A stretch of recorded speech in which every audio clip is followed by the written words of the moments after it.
Chairman صاحب، اردو ہمارے آج شیڈول میں 22 آفیشیل لینگویجز میں اس کو جگہ دی گئی ہے۔ یہ زبان اس ملک میں پیدا ہوئی ہے۔ اس زبان نے انگریزوں کی آزادی کے خلاف انقلاب زندہ باد کا نعرہ دیا،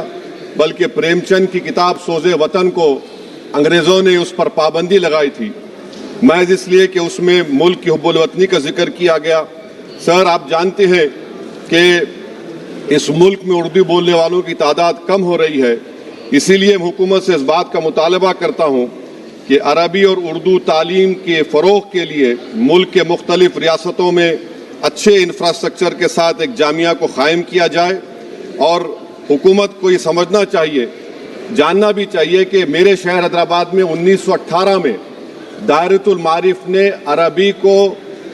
بھگوت گیتا کو سنسکرت میں عربی میں ترجمہ کیا تھا، اور البرونی نے 11ویں صدی میں اس وقت چند حصے مہابھارت کے عربی میں ترجمہ کیے تھے۔ تو یہ بہت ضروری ہے تاکہ تعلیمی لسانی اس کو ہم فروغ دے سکیں۔